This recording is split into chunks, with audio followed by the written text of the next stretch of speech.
Hi, I'm Crystal, And I'm Tara. and you're listening to the Rom-Com Detectives.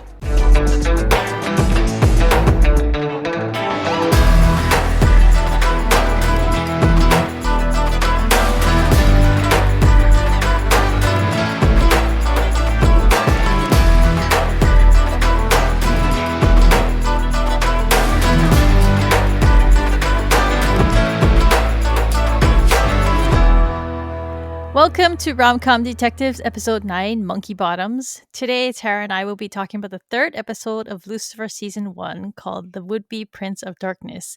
This episode originally aired on February 8, 2016. Okay, we're going to start with the case briefing first. The victim in this episode was Allie Thornton. The cause of death was strangulation. The motive was anger. Man anger. Man anger. Guest stars. I was really looking forward to rewatching this one because when I first watched Lucifer, I didn't know Richard T. Jones. He plays the sports agent from anything, but he's from The Rookie, and I have seen I'm not completely caught up on The Rookie, but I've seen every season and some of the current season, and he's in every episode. So he's a very he's a very I just know him now, so it's funny to go back and watch him in this. And he looks exactly the same. He hasn't aged at all. Deal with the devil. Yeah. And oh my God, when I was looking at his IMDb page, he was also in the movie in the 90s called Event Horizon. I was like, ew, oh my God. Have you ever seen that movie? I feel like I have. That is, I used to say for at least like 15 years that was the scariest movie I'd ever seen when I was a teenager. Nice. I remember I went to the movie, I came home, and I was so scared that I just stared at the ceiling all night and I didn't sleep. That was me with The Ring. Oh my God. I had to sleep with all the lights on. Like, I slept with the lights on for a week because I was like, I know this isn't real, but at the same time. I was so scared watching The Ring that I came out of that theater with a headache. Yes! I was so tense. Oh my God. And it was like, I lived alone then too, so I was just like, they're coming for me. Don't turn on the TV. Yeah, exactly. that was my... when we came home, there was a TV like right inside our doorway. So I opened it and I turned to my husband. He was then my boyfriend, but I turned to him, I was like, oh my God, there's a TV right there.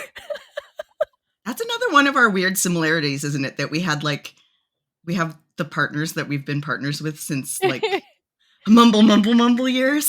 The 90s. Oh my God. Yeah. That's fake, but yeah, The Ring was terrifying. Oh my God. It was. I'm glad that you said that because since then people are like, I wasn't scared of that at all. And I was like, oh. Well, back then. It was scary back then. I know. It was. There wasn't, I mean, like horror has come a really long, gory way since then, I feel like. It has. Yeah. And it's always like, for me, it's not horror. The gore part of it never really bugs me as much as like the weird psychological part where I'm like, what if I'm going crazy and some lady is going to come out of my TV? I know. The coming out of the TV part was the part that freaked me out the most. I was losing my shit in the theater. I remember nothing else really about the movie now, like however many 20 years later, just like this creepy child coming out of a TV or whatever. And I'm like, nope. I don't need a TV. Who needs TVs? Speaking of TVs. Plus, they weren't flat screen TVs back then. They were the big ones, and so we had one of those. There could have been a kid in there. You yeah, didn't know. Exactly. It was possible. It was also that, and the early scene in the closet with the body. Yes. No. As if closets aren't already scary. I know. Why? Why must you do this to me? Okay, yeah. And then back to TV shows. Yeah, there was also Jodie Lynn O'Keefe, and she was from Prison Break, or she's been in Prison Break, which I still haven't seen. I keep meaning to watch it because it has Robin Tunney in it. Did they redo that? Like, I remember, is it still the Prison Break that was on like in the 90s? I think so. Or Yeah. yeah. I watched at least 1 or 2 seasons of it, and I really enjoyed it, but I've that was a heard it long time doesn't ago. end well though, so I have Yeah, to I feel like I get heard that too, someone and I have mhm, to get someone to tell me, like, a stopping point, yeah. so I don't have to Google it and, like, spoil myself or anything. I feel like that's the way with lots of shows. You just like, "Okay, so when do I stop to just make this a satisfying experience and then Yeah. fill in Ac the rest later?" actually, after, like, Lucifer, I have started, like, Googling, "Does this have a good ending? Does this have a complete Yes, ending?" And I I know, brutal, but we're not there yet. We're still in no. the beginning. Let's move to the episode breakdown. So it opens with a woman standing at the edge of something. They don't really show, and Lucifer's whispering in her ear and telling her to jump. And this kind of like it's like a gotcha moment. Like you're like, why is Lucifer trying to get this poor lady to kill herself? But it Because turns this is out, when they have like the splash screen in the front in the beginning of this episode too, where it's like Lucifer's, kind of in the beginning, in the blah blah beginning, blah, and yeah, then then he decided to take a vacation. So it's all presenting it very like this is the devil, and then it shows him, telling a woman to the audience jump. thinks like jump and commit suicide. There's a bunch of like, is it gonna hurt? Well, you'll just have to see. Blah, blah, blah, blah. So yeah, and then of course she does Yeah. not do that because that's not what Lucifer does. Yeah, so it turns out to be a swimming pool. And then he goes into the house. He's at a party of some athlete, some hot young athlete in LA. And he butts in on a conversation because this guy is the party's host is talking to a hot woman who's hitting on him. And he's telling her no. And Lucifer thinks he's crazy because, I mean, the woman is really pretty. And she's wearing a red dress, of course. Temptress. Who can turn down a red dress? But when Lucifer introduces himself, he knows who he is. So Lucifer has a reputation in LA, as we can gather from this. He says, Yeah. "You're that club owner guy who grants people favors." More And about that later. yeah, but he doesn't seem interested in a favor. So No. and then Lucifer like introduces us to like the backstory of this guy. He is like famous in the news for being a virgin, even though he's an athlete and he's I don't know he must be in his early 20s. I don't know if he's pro or college. Do you know? I don't know. I mean, I'm guessing he's pro because he's got a big old fancy Yeah, LA house. house.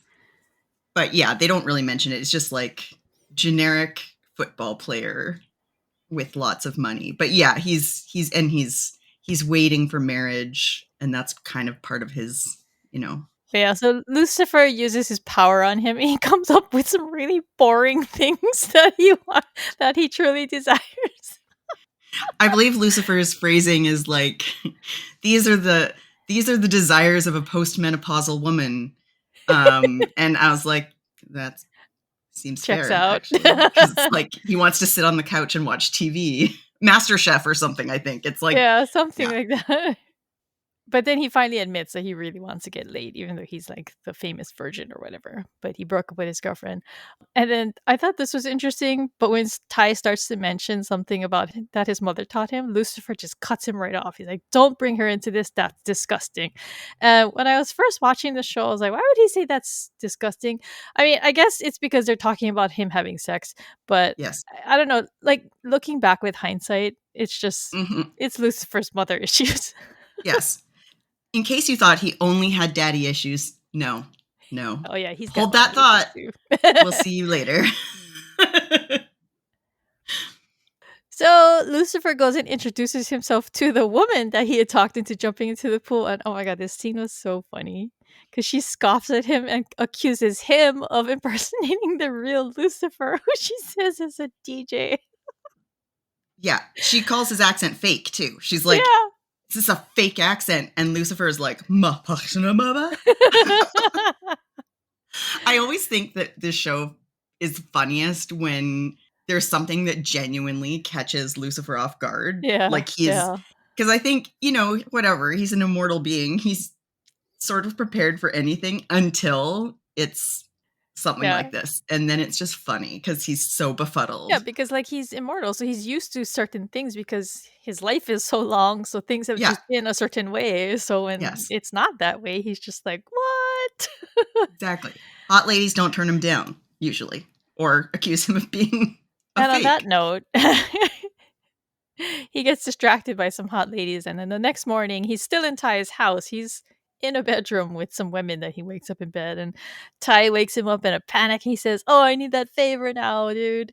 And then it goes to Chloe at home. She's googling debunking hypnotism, which I'm not sure why. Does she think that Lucifer hypnotized her when? I think she thinks Lucifer hypnotized what's his face from the first episode, because that's been the carry through the Jimmy Barnes. Jimmy Barnes. Okay. And then the hypnotism is still carrying on, and that's why Jimmy Barnes was like beating his head against the glass until it was bleeding. Like, Uh I think that's she's basically just looking for some explanation. Explanation. Well, on the note of debunking hypnotism, something I learned from the mentalist and from doing the mentalist unit stuff with Karen is that you can't hypnotize someone and make them do something they don't want to do. Yeah, So, yeah, yeah, so I yeah. learned That's a that from. total like you really do want to squawk like a chicken on stage. So on some level, just accept it. But okay, so here they like basically make Dan a douche again. He's the douchey ex. He's late to pick up Trixie. But she comes in and she's like, "Oh, I love her line here." She's like, "Oh, what are you doing? What are you like? Are you doing homework?" And she's like, "No, I'm trying to figure out some things that Lucifer did." And I love the way she asked, "Is Lucifer a magician?" I know Trixie continues to be like the standout.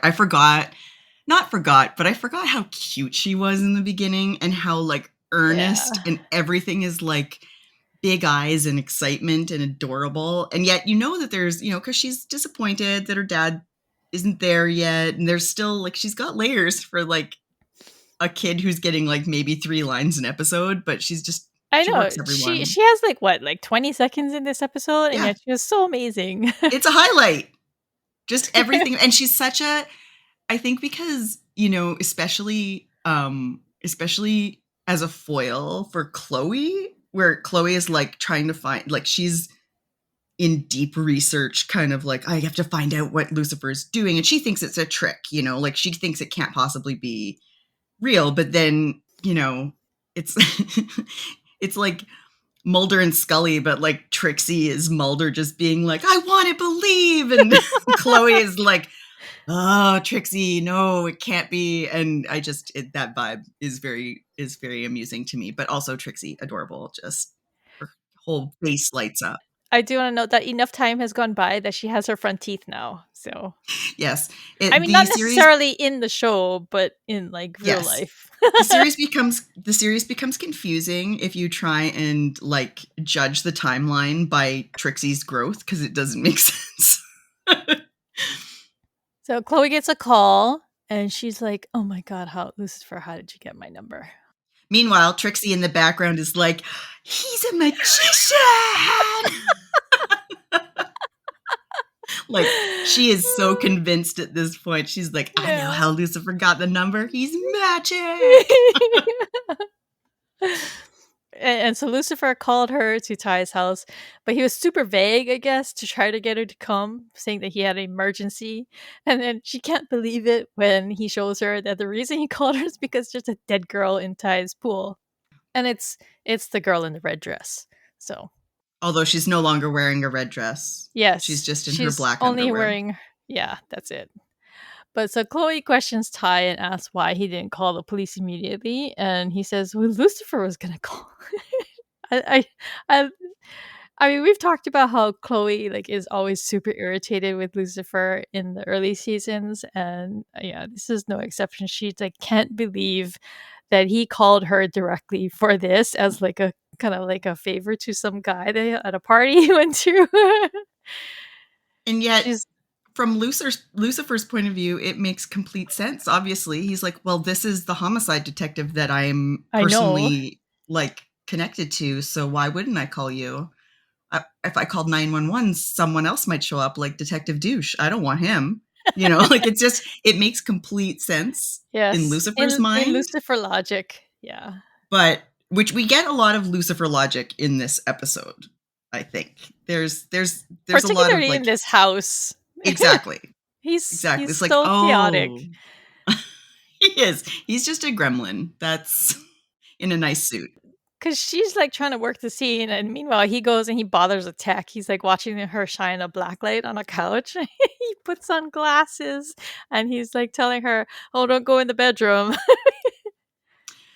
Although, does this, especially because we've watched it, we know that we'll get Ella the tech as a regular character in the second season. Oh, I miss Ella in these early Yeah, yeah, episodes.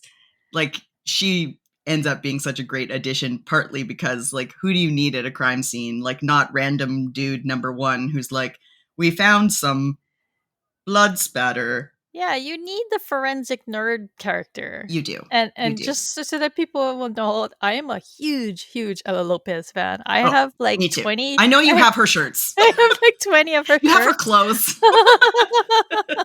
I even found a jacket on Amazon that kind of looks like her jacket that she wears over her shirts. Yeah. Ella is the gift they give us in season 2. So She's yeah, amazing. From her first scene, I love her. everything. Yeah, she's Trixie level gift. Yes, That's exactly. Ty goes and looks at photos from the party, and he finds the victim, and like we said, it's the girl in the red dress, and Lucifer's behind her making some stupid observations, like, "Oh, look at that guy's hands, perfect for squeezing the life out of someone." Ooh, there's a ginger. Even I don't trust them. But yeah, so she kicks him out and puts him with the other witnesses, and he's upset because he looks and there's like a girl barfing in the bushes, and it was amusing to me because when I was looking at the IMDb page for this episode, there is the girl who played the barfing girl. She credited herself as barfing girl on IMDb. Yep.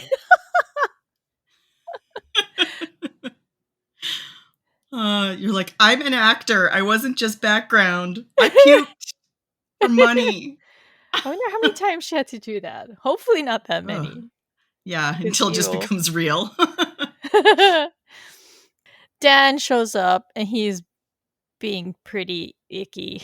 He's like, "I was late, sorry," but Chloe is annoyed and she's telling him that he should just apologize for Trixie, and he's like trying to help her, and she finds the ID of the victim in one of the clutches, and then they run it and She they finds the find her. car. She finds Oh, the that's right. car.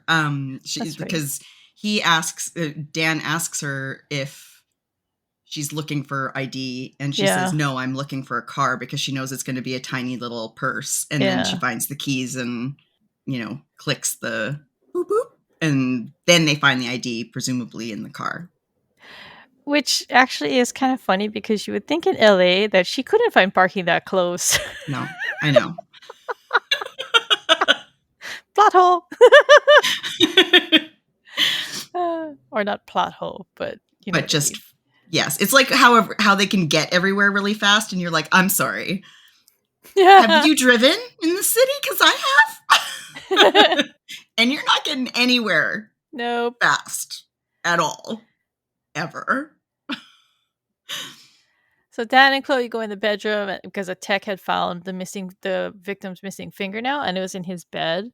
And then while then while she was in there, Chloe hears a sex video and then finds Lucifer out in the hallway. She thinks he's watching porn on a phone. Because he would. Why wouldn't you watch porn at a crime scene?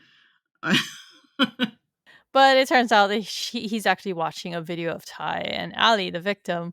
And so she's pissed, obviously. And he's like trying to delete the video. I don't know. Why did he want to delete the video? Because it looked bad for Ty? Was that it? I think so. And he's sort of, because his favor to Ty is like looking out for him kind of thing, helping him exactly. So situation. It's not 100% like, oh, I'll, call the police for you, or I think it's a more complex kind of crisis management. Exactly. One devil crisis management team. And so he thinks, Lucifer's going to delete it because he thinks it looks bad for Ty, especially with his image and then the woman turning up dead. But Chloe takes one look and is like, oh, hey, this is evidence that maybe Ty is the one who did the killing. And so she jumps off the deep end, And immediately arrest arrests him. him. Yeah. And to be fair to Chloe, It's true. that's yeah. I mean, Yeah. it looks bad. I think It she made looks the right call. suspect. Yeah. But Lucifer keeps insisting that she's got the wrong man. He tries to tell her there's something else on the phone to look into, but she cuts him off and tells him to leave. And so he's irritated. He goes back to Yes. Lux. Uh, Maze tells him that the LAPD called and he thinks that it's Chloe calling to apologize, but instead she tells him that it's the financial investigations people and that someone named Lucifer destroyed a honeymoon suite at the Budget Hut. And I just wanted to talk about this. Like, why is there a honeymoon suite at a place called Budget Hut? Not everyone can afford the nice hotels for their honeymoon. I guess everywhere must have. Maybe the Budget Hut is like, on the got an road extra back 50 from square feet. Vegas.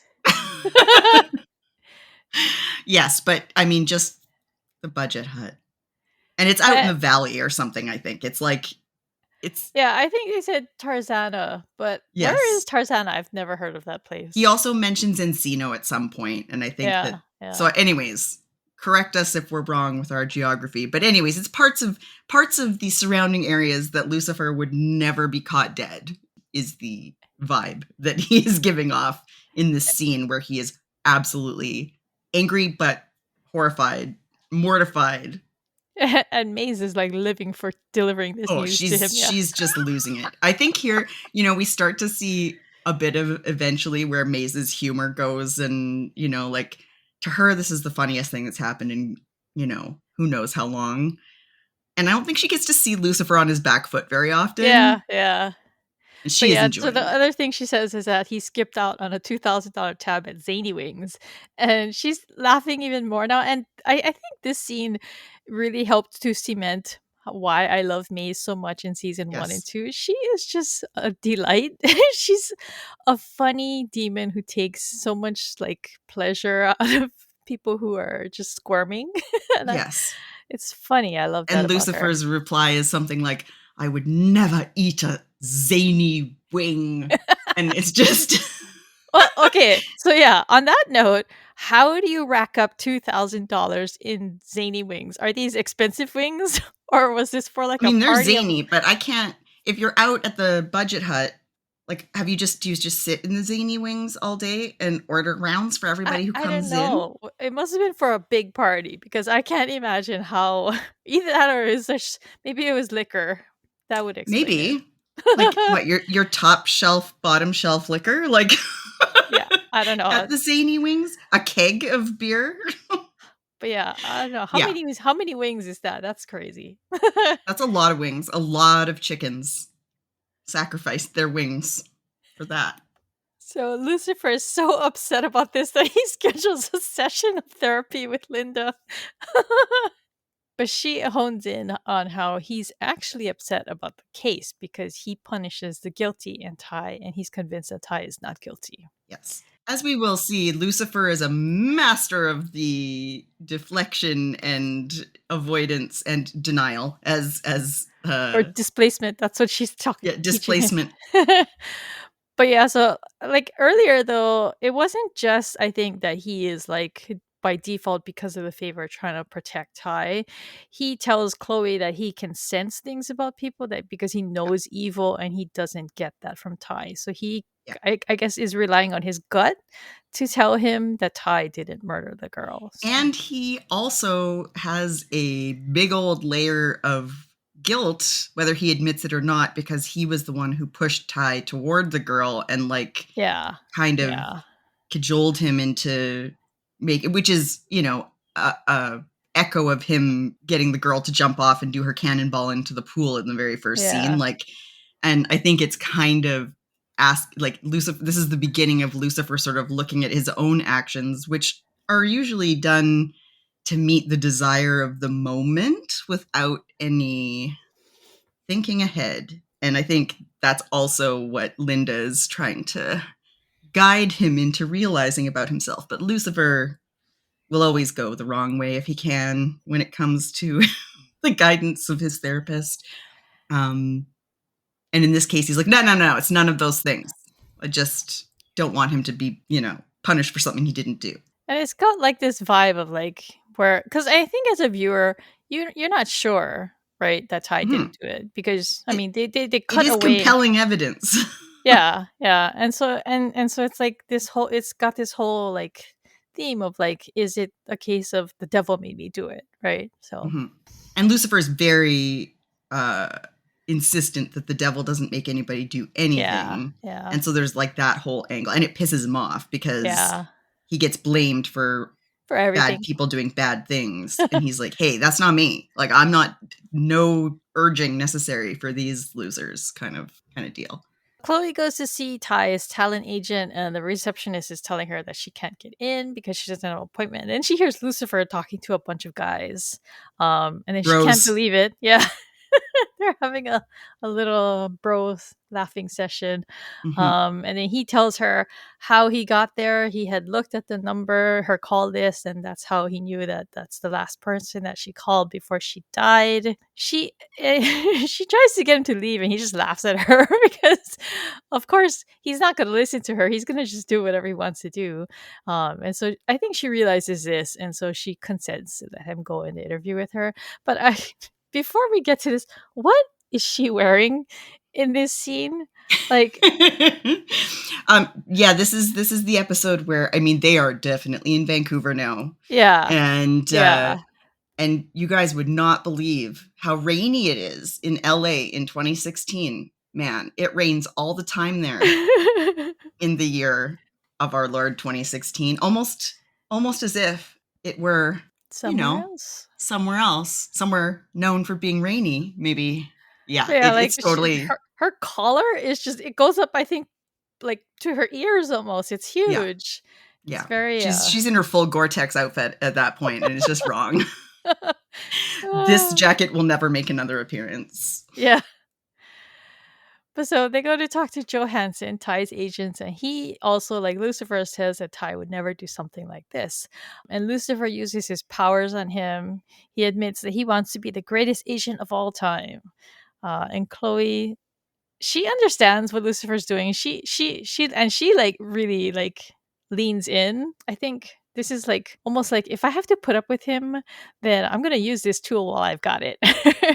And also, I mean, I think on some level she has to acknowledge that he did do some pretty good sleuthing to get there before she did. And it's not just his, like he puts on this kind of persona a lot. Like a bumbling, chaotic guy. Exactly. But then this is, the third case now where he's actually been really ahead of the game and has like been on top of things before any of them. So I think that's a thing that, wavers a bit throughout the series, is sometimes the writers treat him like he is stupider than he is. And I love that especially in these early seasons, he's allowed to be clever. I mean, he does it with a joke, and it's kind of self-interested, and there's a bunch of, it's not altruistic, but he's smart, and he puts pieces together, and he understands people, and he understands their desires. So as long as he's following those leads, he's actually really good at the job. He actually gives himself a pat on the back, and he calls it, I thought I did some pretty good detectiving. He makes exactly. Yeah. And he did. Yeah, he did. Like, he did do good detectiving. So Joe admits that he hired Allie to have sex with Ty, and that was to help him get over his crazy ex. And he brings out like some scrapbook of like her, like, and this is like old school scrapbooking, where it's like magazine pictures and like glued onto pages and things like that. This is some big 1996 action. I know. I was like, wow, this is going way back. I don't want to see that lady's walls of her apartment. Yeah. It's probably scary. I did think that she was slightly miscast because she just looked really young. Like, she looked like she could have passed for like 16. Yeah. And I don't think she's supposed to be I don't think she's supposed to be that young. Like, I think they're supposed to be roughly the same Yeah, yeah, age. that's the impression I got too. But yeah, she just looked a little too young. I didn't feel like she fit the character they had written. Mhm. But yeah, so he explains that he had made Ty get a restraining order against her because she apparently broke some girl's nose. Which, wow, she's a small little thing too, so I guess she's got some spunk in her. Hey, we know that she does yoga. Maybe her, Yeah. like, her arm balances are on point. So Lucifer and Chloe go to wait for her outside of her yoga class, and then while she's like trying to get away from Chloe, her car explodes. I was like, "What?" When I first Yeah, watched, I was like, "What?" did not see the car exploding the Yeah, first I was. time. I was like, "Wow." This is this is suddenly like a mob movie. Yes.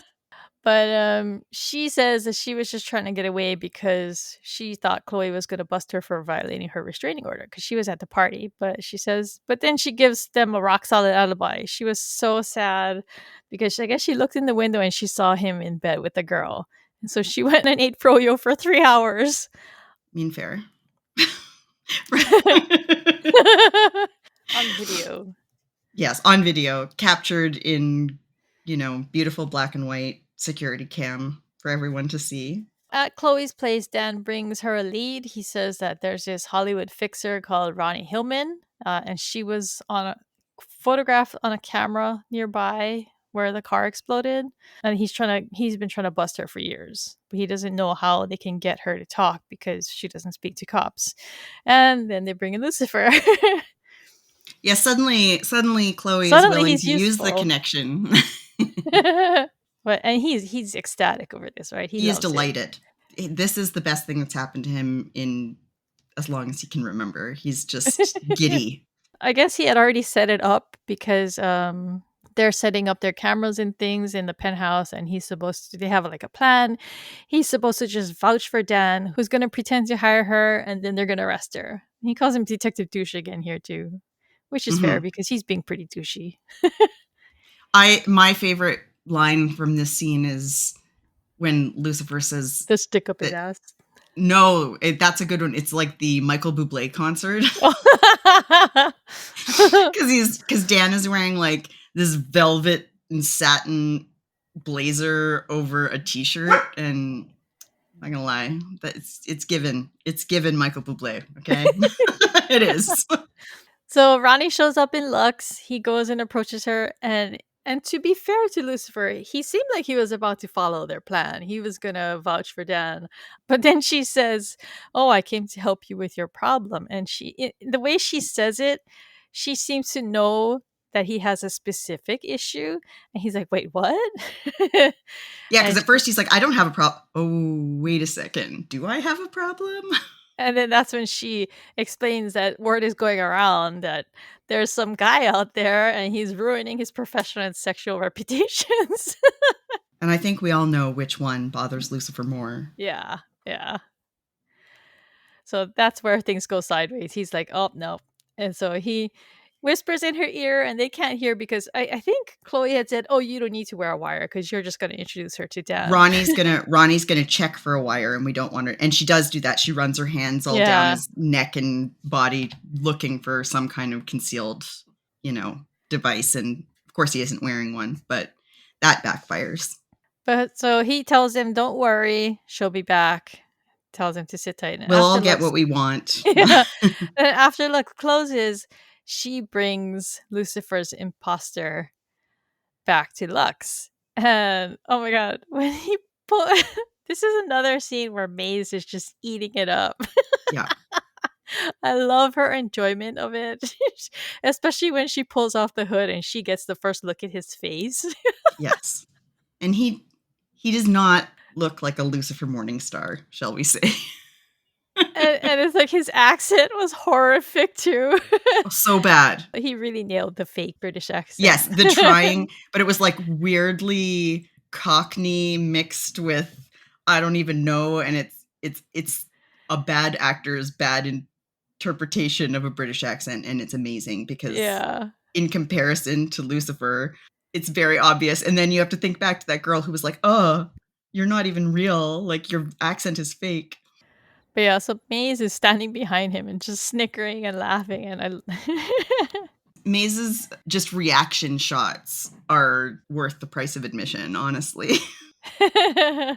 But so she says something. She says, "This is so hot. It's like you're punishing yourself." And then all of a sudden, it's like she flipped the light switch, and he stops and he settles down and he says that he might be overreacting and he lets the guy go. And Maze is so what? sad. Yeah. So She is not why happy. does he do this? And what was it that she said that made this happen?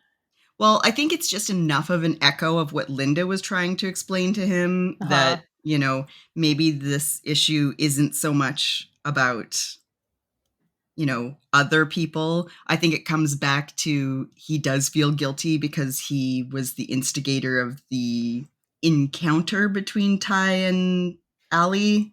And so in a way he is punishing himself, but he's not, he's taking out his frustration that he wouldn't admit to, right? Yeah. on this moron who's pretending to be him. Yeah, it kind of grounds him, right? He realizes, Yes. oh, actually, I'm here to bust that lady, not him, right? So, Yes. And this is why therapy is important. even for Lucifer. Self-awareness is key. But yeah, so Chloe and Dan come in and they arrest her, and she claims that she had nothing to do with Allie's murder. And she says that Deborah is the murderer. And she apparently got that info from the talent agent, Joe.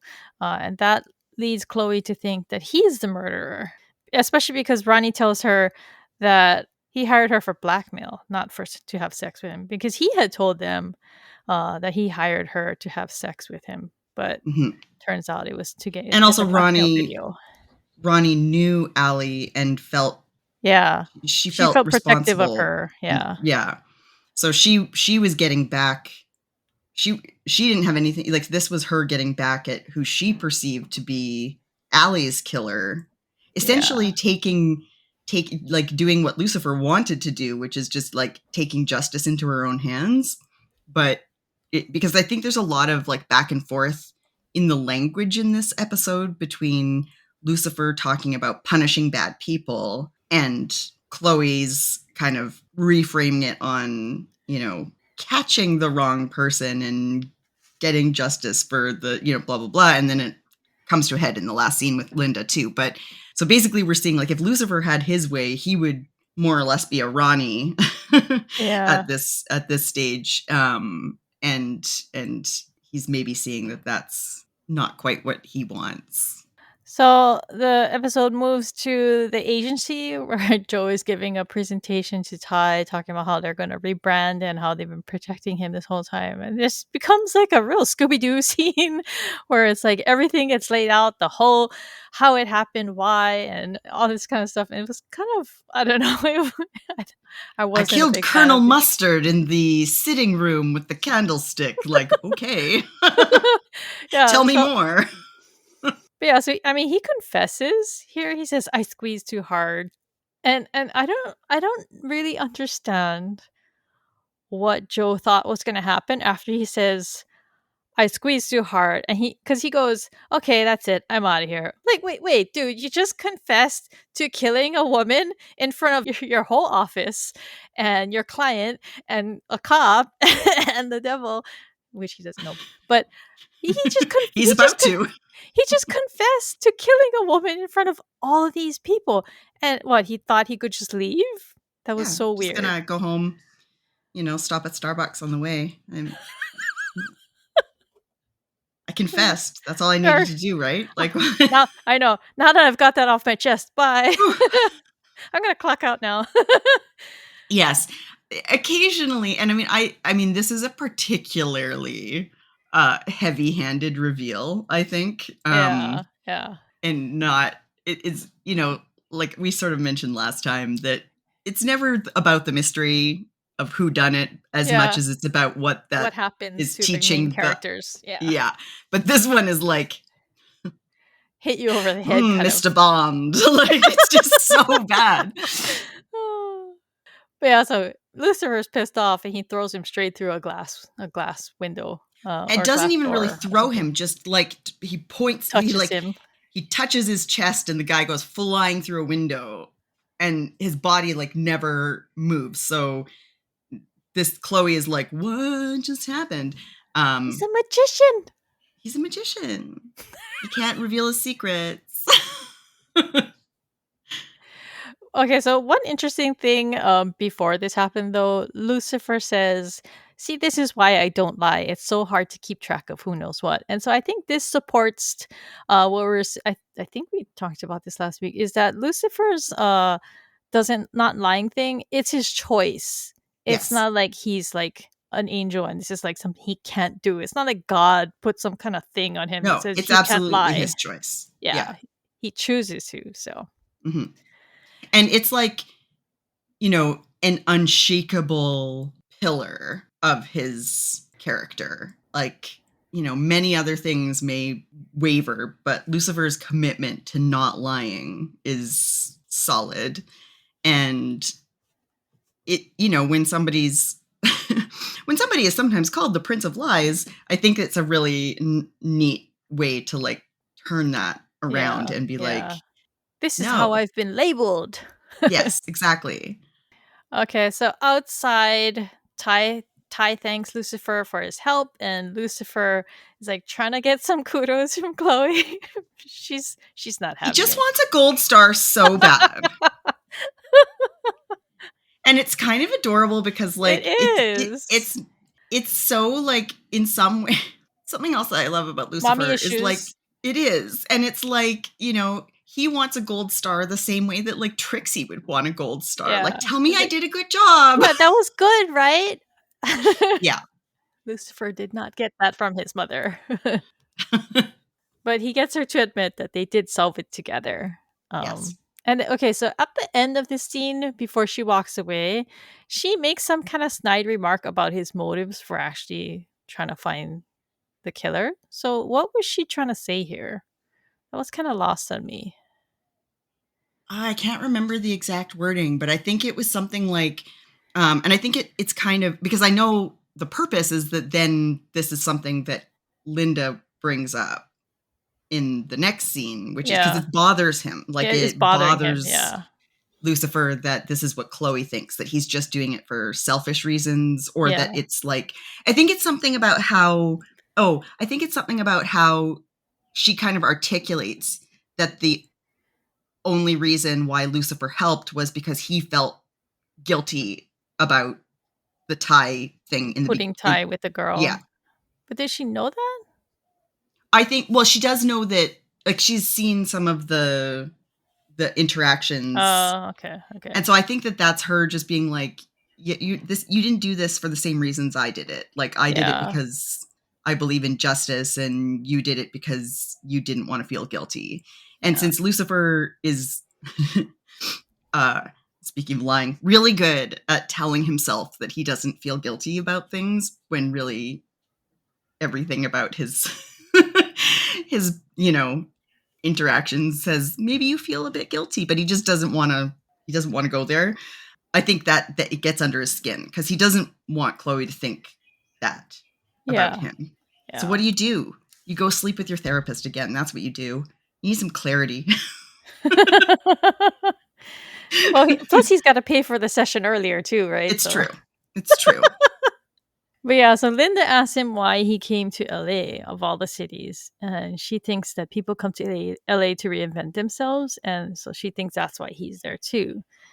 Oh, And because he has said that, like, he kind of has this griping moment. I think it was earlier where he's like, "Oh, the city's full of liars and people pretending to be something they're not," and and it's, we're really getting a look at his feelings about people who pretend. yeah, and there was a thing he said last episode too, right? He said that's why he doesn't he doesn't like liars, is because, Yeah, or he doesn't like people charlatans. who, yeah. Mm-hmm.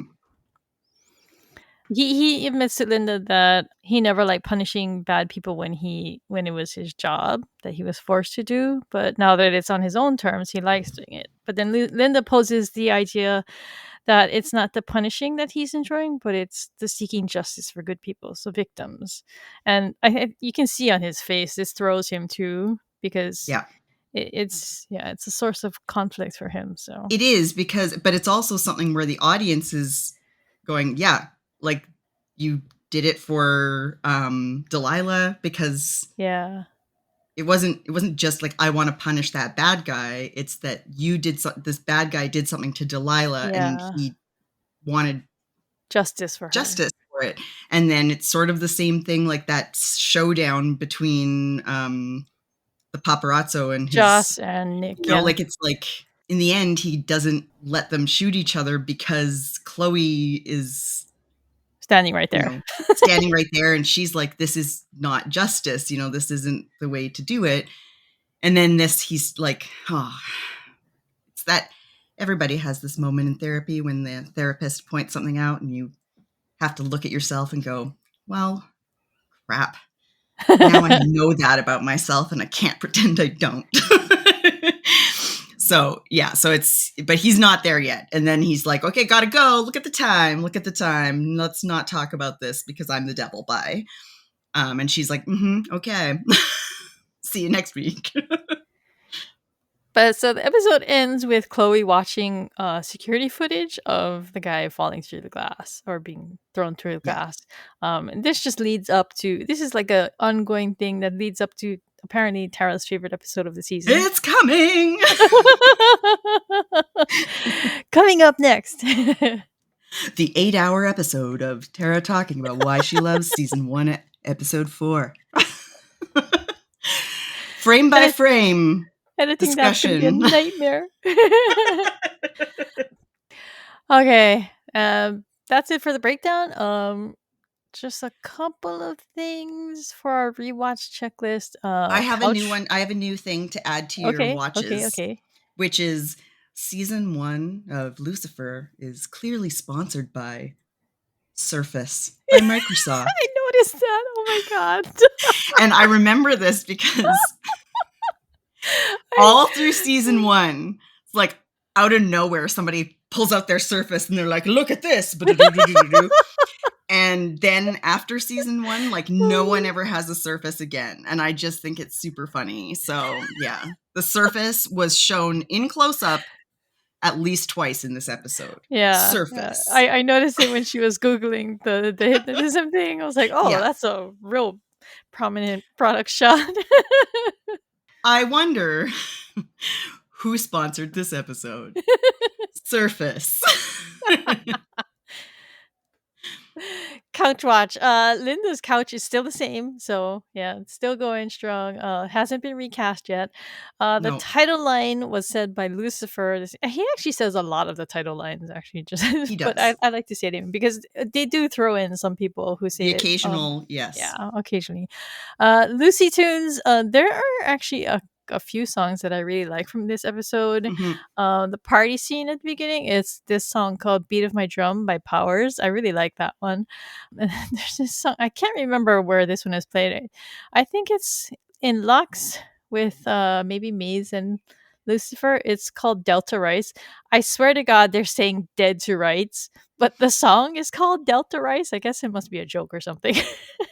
I mean, one certainly makes more sense than the other, but that is not what's revealed by the lyrics. Then there's a couple other ones I liked. One is called Where the Devil Don't Go by Elle King, and then Too Little Too Late by Pins. So I love seeing the songs because I've listened to Spotify playlist of the music from Lucifer so often that like a song will come on the show and I'm like, I love this song. Weirdly, the song is more familiar because I've heard it more times, but such good music in the show. I know. Really. Okay, the good, the bad, and the crispy. My good, it's when Dan explains the plan to Lucifer that he's gonna hire Ronnie to fix a problem, and Lucifer says, "Right. Well, if it's that stick up your ass, I'm afraid there's no one strong enough to pull that out." I love that. Yes. Man, Lucifer just loves to rag on Dan, for sure. I think my good is actually a kind of comparison because we get a bunch of scenes that's like, Chloe with the Trixie reaction shot and Lucifer with the Maze reaction shots. And both Maze and Trixie just have the best reactions to their people, like, kind of losing it. And I just really enjoy it because they're both just, well, later they become friends and we will see why. Yes, I took screenshots of Maze standing behind Lucifer and Yes. laughing. It's good stuff. Bad. The car explosion. Oh my god. Let's face it. That's completely off the wall. So I guess what happened there is that Joe told Ronnie that Deborah killed Allie. So she was mad because Allie was her girl she was protective of. So she went and put a bomb on her car and detonated it outside her yoga class. And I was But just didn't like, want to kill her, just wanted to scare her, which is a bit of a kind question of. mark. Yeah, like why go with a car bomb? Why? That just made 0 sense to me.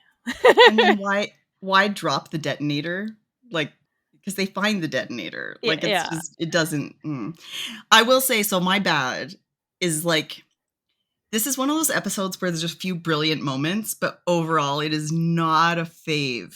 It's not one of my, like, I'm always like, oh, I got to get through this episode to get to episode 4. Partly because it's like kind of it's still early. It's still early days. It's very tropey. It's so tropey. And I feel like to me it feels like a filler episode. Yeah. And I mean, when I watch it, I'm always like, it's even when I'm thinking to myself, like, oh, I don't really like this episode. And then I watch it and I'm like, oh, but I love all these little moments in the Yeah, there's episode. like little bits and pieces of it that are Yeah. good. So the case is just something you just got to get through. Yeah. Because you're like, I don't think this is how. And even the idea, like, it's sort of like a weird, like, the idea of a Hollywood fixer is actually a pretty cool idea that they do Yeah. not use to its whole potential. But the episode is worth the price of admission just to see how horrified Lucifer is that somebody is pretending to Oh be yeah. him.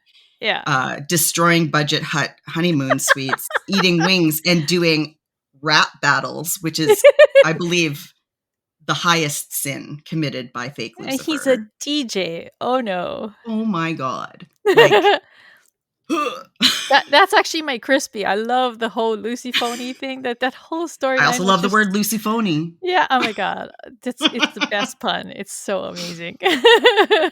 My crispy is actually, while still very, don't sleep with your therapist, boys and girls. It is not kosher.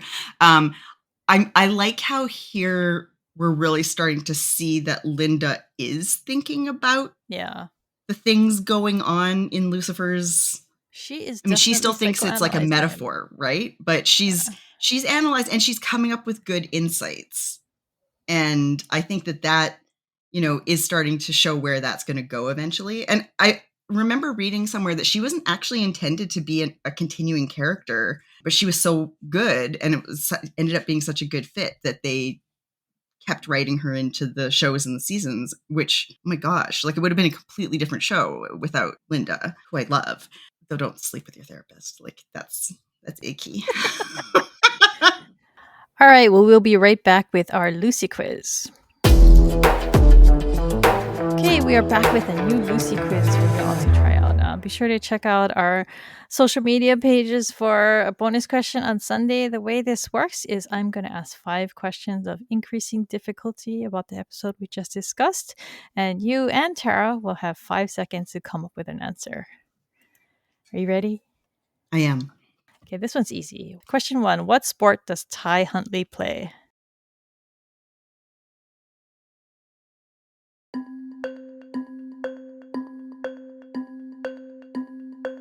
Football. American football.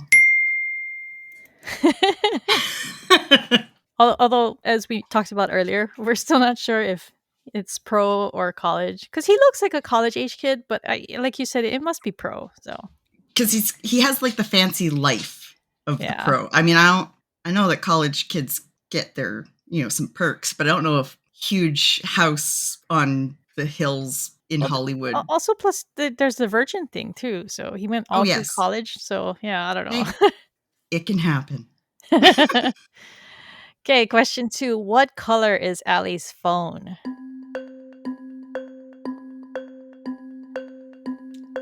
Pink. Yeah, good job. Or at least the case that it's in is Yeah, the pink. case is. I don't know what color it is either then, but yeah, the case is pink. It's a weirdly big phone too. Like I Yeah. remember, like Yeah. somebody jumped on the phablet train back in 2016. Well, it's good for Lucifer. He gets much bigger screen to Yes, watch that video on, more right? pixels. Okay, question 3. How many women does Lucifer wake up with in Ty's house?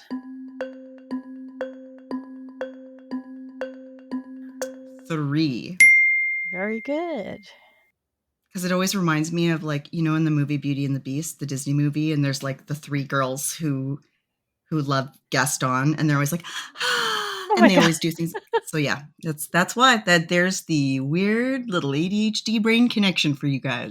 That's Question 4. What does Lucifer say Luciphone is in bed?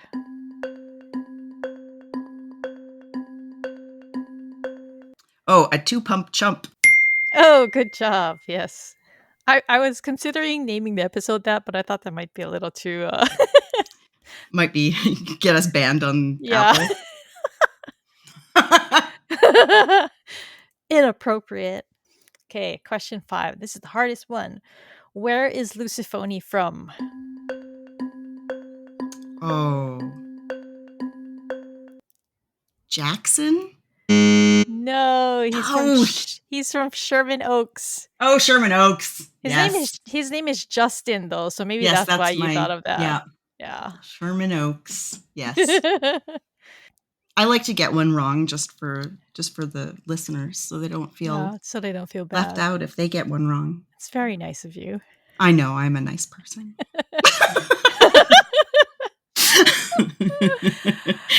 Okay, any final thoughts? I mean, we've basically covered it and we talked about how but I don't know. I feel like you know how you were talking about how there's bits and pieces. Like for me, it's worth it just to watch the Luciphone storyline. It is, and like just to see Maze's delight, and I can't miss any scenes with Trixie because she's so freaking adorable, and it does add to lore. Like it does add to the kind of, you're really seeing Chloe kind of like unwilling to let things go.